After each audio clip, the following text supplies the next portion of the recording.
Good afternoon and bon après-midi à toutes et à tous. Last week, I responded to a question about the outlook for a COVID-19 vaccine. Not surprisingly, there has been a lot of interest since then, so I'd like to expand on this a bit further today. First, I'll begin with the usual update. There have been 120,132 cases of COVID-19 in Canada, including 8,987 deaths. 88% of people have now recovered, and labs across Canada have tested over 4,500,000 people for COVID-19 to date. Over the past week, an average of 43,000 people were tested daily, with 1% testing positive. Based on the most recent 7 days, there have been an average of 443 cases reported daily from across the country. Vaccination is one of the top public health achievements of all time, providing safe and effective prevention of serious illness, disability, and death due to infectious diseases, saving an estimated 2 to 3 million lives worldwide every year. Up until now, the world has never before worked as quickly and with such global solidarity on the technology and science required to rapidly produce a vaccine that will save lives and reduce the overall health and societal impacts of the COVID-19 pandemic. Getting this done in record time is no easy feat, as we must ensure any vaccine demonstrates the highest standard of safety and effectiveness. There are many steps and partners across research, government, and industry required to produce and deliver a safe and effective vaccine. All steps and partners are crucial. Nothing gets cut. Instead, fast-tracking means all hands on deck to increase collaboration, tighten partnerships, and to prepare, plan, and run as many steps in parallel as is feasible and appropriate. From developing and testing for safety and effectiveness, and manufacturing at scale to acquire, distributing, and finally administering and monitoring vaccine programs, many partners have been working tirelessly. But when the time comes, the ultimate success of a COVID-19 vaccine in Canada will depend on Canadians across the country rolling up their sleeves to receive the vaccine. Beyond protecting us as individuals, vaccination triumphs when we can build up immunity at the population level to create community immunity. This is what we'll need to bring to the spread of COVID-19 under widespread and lasting control. Currently, several COVID-19 candidate vaccines have initiated phase 3 clinical trials. This phase was preceded by phase 1 and 2 trials that demonstrated the safety of the candidate vaccines, as well as their ability to stimulate an immune response in a small number of people. The current phase 3 trials involve tens of thousands of people to evaluate the safety and effectiveness of these COVID-19 vaccine candidates for preventing infection or the disease. Even after a vaccine is approved for use, as always, there will be ongoing data collection to monitor safety and effectiveness in the population. Regardless of which vaccine or vaccines successfully obtains regulatory approval, scaling up production, distributing the vaccine worldwide, and dispensing it to Canadians will be a very big task, and it is one we continue to actively plan for. I am cautiously optimistic. A successful vaccine can't come soon enough for me. Thank you. Bonjour. La semaine dernière, Dr. Tam et moi, nous avons répondu à une question sur les perspectives quant à un vaccin contre le COVID-19. Sans surprise, il y a eu beaucoup d'intérêt depuis, alors nous aimerions en dire un peu plus à ce sujet aujourd'hui. Je commencerai par la mise à jour habituelle des chiffres. Il y a eu 120 132 cas de COVID-19 au Canada, y compris 8 987 décès. 88% des personnes se sont rétablies. À ce jour, des laboratoires de tout le Canada ont fait passer un test de dépistage de la COVID-19 à plus de 4 500 000 personnes. Au cours de la dernière semaine, nous avons testé en moyenne 43 000 personnes chaque jour, dont 1% ont reçu un résultat positif. Sur les 7 derniers jours, il y a eu une moyenne 443 cas signalés quotidiennement dans tout le pays. La vaccination est l'une des principales réalisations en matière de santé publique de tous les temps. Elle permet une prévention sûre et efficace des maladies graves, des incapacités et des décès dus aux maladies infectieuses et sauve environ 2 à 3 millions de vies dans le monde chaque année. Mais jusqu'à maintenant, le monde n'avait jamais travaillé aussi rapidement et avec une telle solidarité mondiale sur les aspects technologiques et scientifiques nécessaires pour produire rapidement un vaccin qui sauvera des vies et réduira les impacts globaux sur la santé et la société de la pandémie de COVID-19. D'y arriver à un ton record n'est pas une mince affaire, car nous devons nous assurer que tout vaccin démontre le plus haut niveau de sécurité et d'efficacité. L'intervention de nombreuses étapes et partenaires dans la recherche, le gouvernement et l'industrie est nécessaire pour produire et fournir un vaccin sûr et efficace. Toutes les étapes et tous les partenaires sont cruciaux. Rien n'est laissé au hasard. Au contraire, le travail en accéléré signifie que tous les intervenants participent en vue d'accroître la collaboration, de resserrer les partenariats et de préparer, planifier et exécuter autant d'étapes en parallèle qu'il est possible et approprié de le faire. De la mise au point et des essais d'innocuité et d'efficacité et de la fabrication à grande échelle à l'acquisition, la distribution et enfin la gestion et le suivi des programmes de vaccination, de nombreux partenaires auront travaillé sans relâche. Mais le moment venu, le succès ultime d'un vaccin contre la COVID-19 au Canada dépendra des Canadiens de partout au pays qui retrousseront leurs manches afin de recevoir le vaccin. En plus de nous protéger individuellement, la vaccination triomphe lorsque nous pouvons renforcer l'immunité à l'échelle de la population afin de créer une immunité collective. Et c'est ce dont nous aurons besoin pour assurer un contrôle généralisé et durable de la propagation de la COVID-19. Actuellement, plusieurs vaccins potentiels contre la COVID-19 sont passés à des essais cliniques de phase 3. Cette phase a été précédée par des essais de phase 1 et 2 qui ont démontré l'innocuité de ceux-ci ainsi que leur capacité à stimuler une réponse immunitaire chez un petit nombre de personnes. Les essais actuels de phase 3 impliquent des dizaines de milliers de personnes afin d'évaluer l'innocuité et l'efficacité de ces vaccins potentiels contre la COVID-19 pour prévenir l'infection ou la maladie. Et même après l'approbation d'un vaccin, comme toujours, il y aura une collecte de données en continu pour surveiller la sécurité et l'efficacité dans la population. Quel que soit le ou les vaccins qui obtiendront l'approbation réglementaire, l'augmentation de la production, la distribution du vaccin dans le monde entier et l'administration de celui-ci aux Canadiens sera une tâche colossale. Et nous continuons à en faire activement la planification. Nous affichons à cet égard un optimisme prudent. En ce qui concerne la découverte d'un vaccin efficace, nous croyons que le plus tôt sera le mieux. Merci.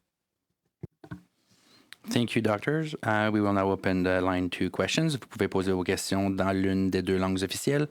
We ask that you limit yourself to one question and one follow-up only. For those asking a question in the room, we ask that you make your way over to the freestanding mic. We'll start on the phone. Operator, over to you. Thank you. Merci. Our first question, notre première question nous vient de Mia Rabson with the Canadian Press. Please go ahead. À vous la parole. Good afternoon. Dr. Tam, this is a question for you. I think you mentioned the vaccine and how important it is to make sure that it's safe. Obviously, reports out of Russia today saying that they've approved the first vaccine. Do you have any concerns about that approval specifically and its impact on people's confidence in any vaccine that might be produced in Canada or for Canadians' use?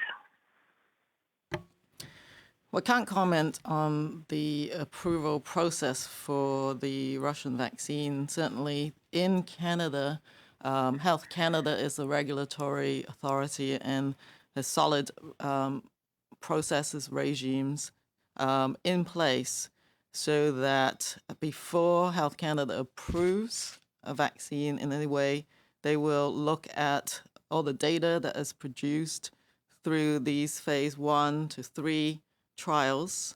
And the system is, has been in place for a long time. And we have, of course, as people have seen, safe and effective vaccines in use in Canada. So I think that I have confidence and trust in the Canadian regulatory system. And the reason why I'm cautiously optimistic isn't because I don't think this is a great thing that there's all these inventions all over the world. This is very exciting. But that in this whole process, the key is that we ensure safety and the data on effectiveness or efficacy and quality assurance, which is what the regulator does, is as the most important aspect of the process. The other thing is that I do know that our regulatory scientists and authorities are linked in with international regulatory authorities to share data as rapidly as possible, so that if there were any signals of concern, we expect that to be shared internationally as well. Thank you, Doctor. Follow-up? Yeah, last week you released your recommendations or your guidance for returning to schools and talked about the evidence being relatively small for kids getting very sick or spreading the disease very widely. And now we're seeing reports out of the U.S. that 97,000 American kids have been diagnosed with COVID-19 in the last 2 weeks. And I'm just wondering if those statistics give you any pause on that evidence that you cited last week. Well, I think, as I said, we will learn more and more about this virus as time goes by. We have had, of course, reports of cases in persons under the age of 20, so the 19 and under. I think we and that's posted. Just trying to look for. I think it's like over 900 cases to date. But obviously a lot of the schools have been closed, so we need to sort of watch that carefully. But to date, that has not been the epidemiologic picture. But I think, as I've said last week, younger children in particular, from the international studies so far, is not as efficient at transmitting the virus than older kids and adults. And the disease severity appears to be lower in children. So I think, as with reopening any social and economic space, we expect local jurisdictions and education and public health departments to work together with parents, teachers, to do it in a cautious way and monitor what happens. The key is that we diagnose cases rapidly, investigate the dynamics of what's going on, contact tracing fast, and being able to address any sort of clusters as fast as possible without necessarily, impacting, to be as localized as possible with those measures instead of, widespread school closures or impact is the goal. But we do have to watch what evolves in the Canadian context. In the U.S. context, of course, some of these communities have higher levels of virus transmission. And I think that is one of the key factors, is to understand your local virus transmission patterns and epidemiology as schools reopen. Thank you. Operator, next question. Thank you. Merci. Our next question. Notre prochaine question is from Michel Lamarche avec TVA. Please go ahead. À vous la parole. Bonjour. J'aimerais vous entendre au sujet, de la Russie. Est-ce qu'à votre avis, le processus d'approbation de ce vaccin annoncé ce matin, ça vous semble rapide? Merci pour la question. C'est Dr. Njoo. C'est difficile pour nous autres, pour moi, pour commenter qu'est-ce qui se passe actuellement en Russie. Moi, on sait que à l'échelle mondiale, on a vraiment une bonne collaboration entre les scientifiques aussi, les personnes dans le domaine réglementaire pour la recherche qui continue pour un vaccin. Ici au Canada, on a vraiment un système très, très, je pense, très, très fiable pour vraiment donner un bon niveau de confiance aux Canadiens que pour n'importe quel vaccin qui va être approuvé au Canada, c'est vraiment efficace et aussi avec beaucoup de données aussi pour assurer la sécurité. C'est difficile pour moi pour commenter qu'est-ce qui se passe en Russie, mais ce peu surprenant, c'est très vite selon ce qu'on sait pour, comme on dit, la recherche en général. Les essais, combien de temps ça dure aussi, le plus grand nombre de personnes nécessaires pour, comme on a dit, pour un essai de phase 3. Que c'est très important, je pense, même pour les experts à l'extérieur de la Russie pour vraiment peut-être analyser les données pour peut-être avoir une meilleure idée qu'est-ce qui se passait en Russie. Donc, c'est ça, mais pour nous autres, je pense que le plus important chose, c'est qu'est-ce qu'on fait aussi au Canada avec notre système d'approbation réglementaire. Merci. Merci, Dr. Njoo. Michel, question suivie? Bien sûr. Donc, j'entendais Dr. Tam répondre en anglais un peu plus tôt en disant le Canada a un processus très bien établi avant d'approuver un vaccin. Avec le peu d'informations qu'on a de ce vaccin russe, voyez-vous comment le Canada pourrait approuver un vaccin comme celui-là où il manque beaucoup trop d'informations pour le faire? Ouais, ce que je vois, je comprends maintenant, il manque beaucoup trop d'informations. Je pense que je peux vous dire aussi que à l'échelle technique, scientifique, il y a vraiment une bonne collaboration à travers le monde. Des fois, ce que je vois, c'est une annonce, et c'est peu comme on dit politique. Ça, c'est notre affaire. Pour nous autres, nous continuons à travailler avec nos homologues à travers le monde et je laisse l'autre côté, c'est vraiment quelque chose peut-être dans un autre monde aux autres officiels de côté politique. Merci. Opérateur, prochaine question? Thank you. Merci. Our next question, notre prochaine question, is from Sharon Kirky with the National Post. Please go ahead. À vous la parole. Hi, thanks for taking my question. Dr. Tam, Anne Longfield, the Children's Commissioner for England, said in an interview yesterday that testing of staff and students should be sort of part and parcel of school reopenings, and that tests should be carried out regularly, perhaps weekly. We know that, school-based testing for the virus has been done in places like Germany, but here the provincial plans for school reopenings are pretty much silent on the issue of random or regular testing of kids and teachers. We're asking parents to screen children before sending them to school and teachers to self-screen. But, given that so many people are asymptomatic, would you say that's sufficient? I mean, what are your thoughts on school-based testing? Wouldn't it give us some kind of early warning system?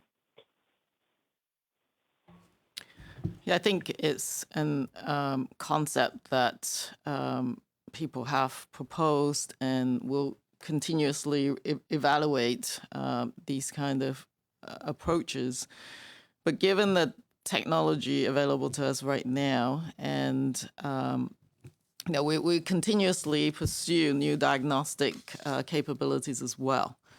But right now, I think trying to test people on a regular basis, and children in particular, and teachers, it is not part of the approach. The key is obviously stay home, you're sick, and any time that you contact someone or if there's been an outbreak, of course, asymptomatic persons will be advised by local public health in terms of testing in that context. So if you actually had a case in your school, we expect rapid response and in terms of testing and looking at contacts.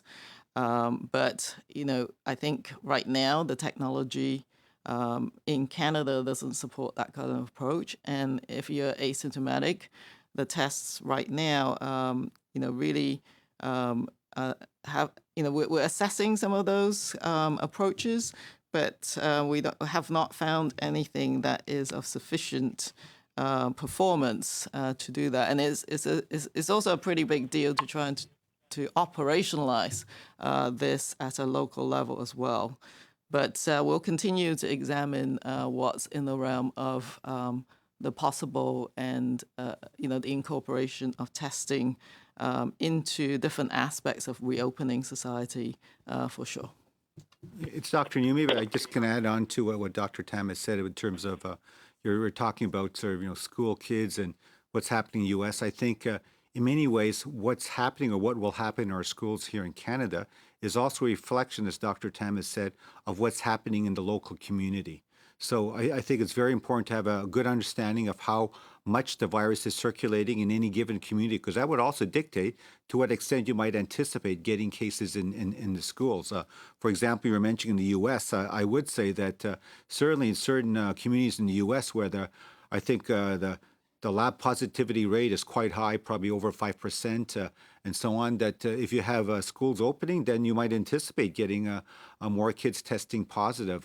I can't really speak for England, United Kingdom, but I think here in Canada overall, our lab positivity rate is well below 5%, and therefore we wouldn't anticipate getting as many cases you might have with school reopenings in other parts of the world. So I think that's important to keep in mind.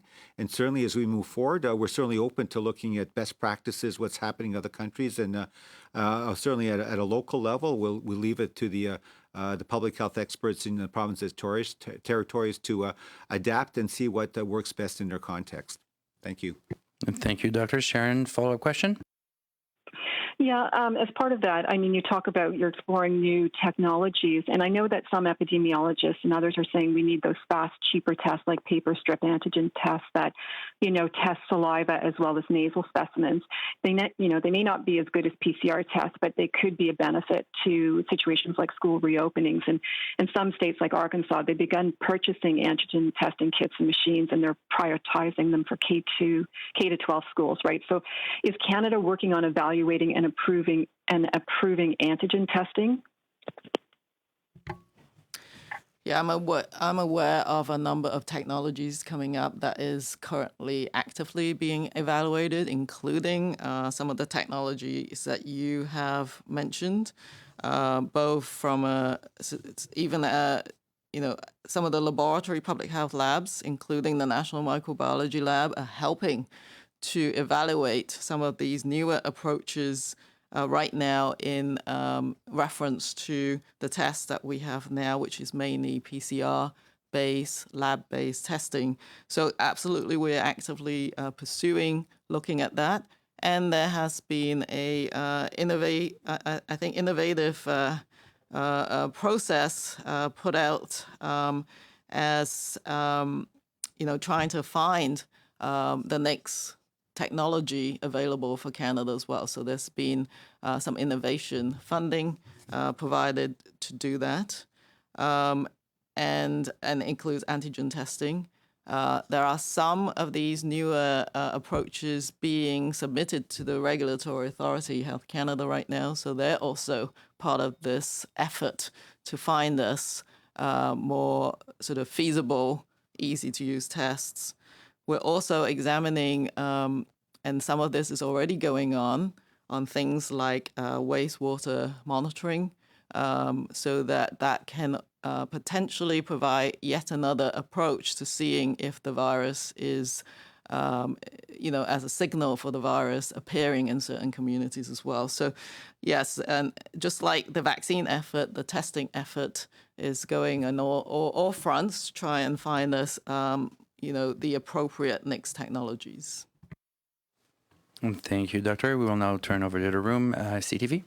Hi, doctors. Mackenzie Gray with CTV News. Dr. Tam, I want to follow up on something you said in one of your previous questions about asymptomatic testing. You said that there isn't sufficient performance for people who are asymptomatic to get tested. Is that you kind of saying that if you're asymptomatic and you get tested, that you can't trust the results or the results aren't good enough? Is there kind of a number or an idea you have about making sure that there's a specific kind of assurance that someone who gets tested and is asymptomatic can know whether or not they can trust the results?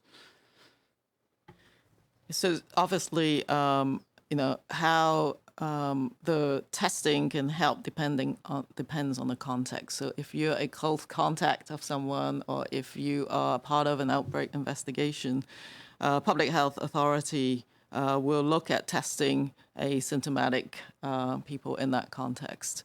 It increases what we call your pre-test probability of actually being a case. So if you just test the asymptomatic people out of the blue in completely an environment where there isn't a virus, then the potential for a false positive might occur. Now, we're not actually that worried about false positives. We can probably manage those under these conditions. But what is more important is that if you're testing someone with PCR technologies to look for the virus today, it doesn't guarantee that a negative test today means that you may not be positive tomorrow. So that is one of the issues is, if there's a strong likelihood that you could be a case, keep monitoring the symptoms, because you may have to be tested again. At the beginning of an illness, in the first couple of days, there's very high false negative rates between around sort of 4 days to 8 days, that kind of time span. You're going to pick up the majority of cases. The actual sensitivity of the test is going to be quite high. After that, it might fall off again. So the timing of where you're in the clinical course will essentially inform some of the testing performance. So I think that's part of it. But some of the newer ideas are like, if you have less sensitivity, but it still has to be a reasonable sensitivity, but you keep testing the same population again and again on a repeated serial basis, then the reduction in sensitivity may not be as much of a concern if you're able to keep testing people on a serial basis. And so some of those ideas are being actively explored in terms of, well, what does it bring in terms of an added strategy for Canada? It's Dr. Maybe I'll just add a little bit onto what Dr. Tam had said. I think for the average Canadian, I think it's also important if you do go for testing and you're asymptomatic and you go in with a certain idea, you actually understand what the test is able to tell you and what it doesn't tell you. And I'm aware, I think we're all aware of situations where people, I think with the best intentions say, oh, I've been invited to go to a wedding. So maybe if I take a test just before then and it's negative, then I'm good to go. As Dr. Tam and others have mentioned, I've said it myself, is that it depends at the point of time you go for your test. If you're actually, maybe unfortunately were exposed to the virus just a day or so before you go for the test, you might well get a negative test and then have that false assurance thinking, oh, I'm fine, I don't have the virus, I can do what I want. And I think that's not the case. So I think people need to understand the limitations of the test. And even if you were to get a test, I think it would be good, let's say, if you were to go to that wedding, say, okay, at least I tested negative. But at that wedding, I would still recommend that all the wedding guests and so on still practice all of the other good public health measures, the physical distancing and so on and so forth. Thank you. My follow-up question is about the vaccine, which you spoke about at length before. In the States, Dr. Fauci has said that it's not great that we'll get a highly effective vaccine, a vaccine that would be in the 98% range, which seems to be the gold standard of which, meaning will be totally okay to be going forward. He said he's hoping maybe we could get a 75% effective vaccine, but that they will approve a vaccine that is 50% effective. Is there a number in mind that you will approve a vaccine at? Is it 50% or above? And do you think that we will at any point get to a vaccine that will be in that 98% range? Well, given that none of that data is actually available, I think it's difficult to actually give any kind of idea. I think this is why I believe there are now 8 phase 3 clinical trials. They will begin to give us an inkling on some of the effectiveness, at least related to those types of vaccines or technologies. So I don't think one can guess as exact level of protection. But even a vaccine that does not protect you completely from getting the virus could also reduce severity or serious illness. So that is another endpoint that the clinical trial approaches will look for as well. So I think that, I haven't heard of a specific number that the regulatory benchmark is aimed against. I think some of the clinical trials will sort of inform us. But, say if it's 50 to 60% effective against an infection, we may want to look at, well, does it also then reduce the severity of illness as well? And so I think those kind of results need to be sort of reviewed in a more holistic way for part of the regulatory approval process. Thank you, Docteur. Prochaine question, la presse canadienne. Nadib, la presse canadienne. Dr. Njoo, tout à l'heure, en répondant à Michel de TVA, j'ai cru vous entendre dire que pour le vaccin russe, c'est un peu surprenant. Pouvez-vous expliquer pourquoi? Est-ce que c'est ça que vous avez dit? Et si oui, pourquoi est-ce que ce serait surprenant qu'il soit arrivé à un vaccin? Merci pour la question. Si, ce que je comprends, si on regarde, c'est quoi le temps entre les découvertes, le premier essai clinique et l'annonce qu'on a, une approbation pour un vaccin. On sait même maintenant, on a dit pour les essais vraiment de phase 3, ça prend des dizaines et milliers de personnes. Il faut vraiment regarder, analyser les résultats après beaucoup de mois avec beaucoup de personnes vaccinées dans un essai de phase 3. Moi, je n'ai pas de détails qu'est-ce qui se passait en Russie. Et donc, c'est vraiment important. Je pense que, pas pour moi personnellement, mais pour les experts à travers le monde, de vraiment avoir l'accès aux renseignements, les données probantes, l'évidence, qu'est-ce qui s'est passé en Russie pour peut-être avoir une meilleure idée, c'est quoi le potentiel pour le vaccin annoncé par la Russie. It's just surprising in terms of, from what I understand, in terms of when I think the potential vaccine candidate was first, I think, discovered or put forward in Russia, compared to the timelines for the various clinical trials to the point now where I think they've announced at least the approval of the vaccine. It seems quite short based on what we know about how normally vaccine trials go. As we've just said a few minutes ago, in terms of the phase 3 trials, the largest and in many ways the most important, where you're actually vaccinating tens of thousands of people, seeing what happens over months, and then obviously analyzing the results and so on. That takes time, and so I think it is important. I think not for me personally, but I think for the real experts around the world to actually be able to get access to the Russian data, the evidence, the scientific information, to be able to understand exactly what has happened with respect to their trials, and then to be able to draw conclusions and have a better idea of the potential of this Russian vaccine. Et mon autre question, je sais que vous n'aimez pas critiquer ou passer des commentaires sur les autorités de santé publique dans les provinces, mais hier, le Québec a annoncé les masques dans les écoles, mais pas dans les classes. Alors, j'aimerais quand même entendre l'opinion de la santé publique canadienne. Vous avez eu des directives vendredi que vous avez publiées. Le fait que les enfants ou les adolescents soient dans une classe avec 29 autres, il n'y aura pas de bulle, et dans ces classes-là, pas de masque. Ça, vous en pensez quoi? Moi, je pense que tous les autorités, les experts de santé publique à travers le Canada, on est tous sur la même page. Moi, j'ai beaucoup de contacts. Je discute aussi avec mes homologues au Québec et je respecte la décision ils ont pris concernant leur ligne directrice avec toutes les couches de protection. Parce que c'est pas seulement une question des masques, qu'est-ce qu'on fait dans les écoles concernant les couvre-visages. Il y a plusieurs comme des couches de protection. Qu'est-ce qu'on fait pour avoir la distanciation physique? Qu'est-ce qu'on fait pour la ventilation dans les écoles? Il y a beaucoup des autres options, même peut-être les barrières physiques, etc. Donc, finalement, je pense que ce que je comprends bien, c'est sûr, on utilise les masques d'une certaine façon, peut-être dans des situations comme dans les corridors des écoles, quand c'est difficile de garder une distance de 2 mètres. Oui, c'est important. Et dans la classe, je pense aussi un principe très important, c'est pour le mieux possible, c'est vraiment garder la distance physique, c'est possible, de 2 mètres.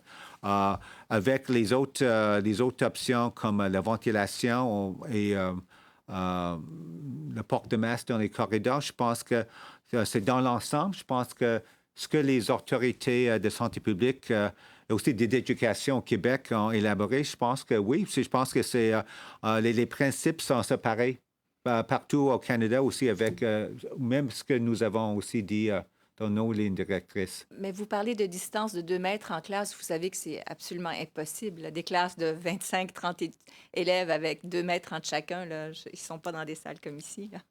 Oui, je sais, c'est juste un principe, mais je pense que moi, je ne suis pas sur le terrain et je pense que c'est vraiment comme ça. C'est le défi, mais c'est aussi qu'est-ce que les enseignants, les autorités, les parents, tout le monde ensemble, je pense qu'il y a une bonne collaboration pour travailler, pour trouver c'est quoi les solutions pratiques vraiment sur le terrain.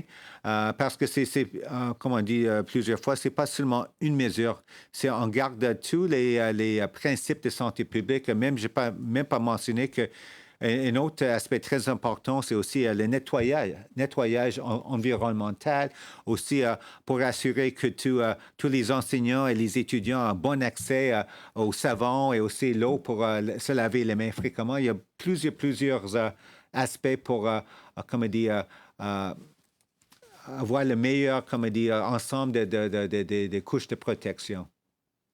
Parfait, merci, docteur. We'll now turn over to the phone for one last question. Operator, over to you.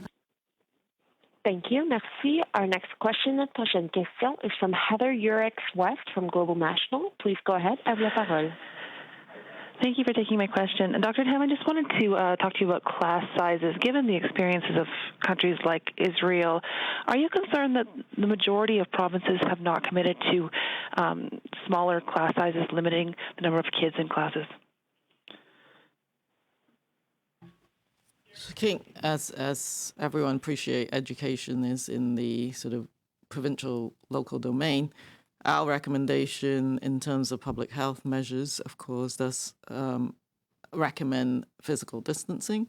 So it may depend on the actual context of the school itself in terms of the size of the classroom, etc. So I know that there are other measures also in looking at cohorting or putting particularly younger kids in little groups so that you limit the potential number of contacts engaged if there ever was a case in that situation to limit the spread or the number of contacts. So I know those approaches are part of the guidance that we would like to present for consideration, but they are certainly recommendations, and every school context might actually be quite different. So I think I think it would depend, and it would be a decision that would involve school boards, parents, local public health, etc. So, but I think we maintain that physical distancing is one of the key layers of protection in a school context. Thank you, Dr. Heather. Follow-up? No, those are all my questions. Thank you. Thank you. That will be all for today's press conference. C'est ce qui met fin à la conférence de presse pour aujourd'hui.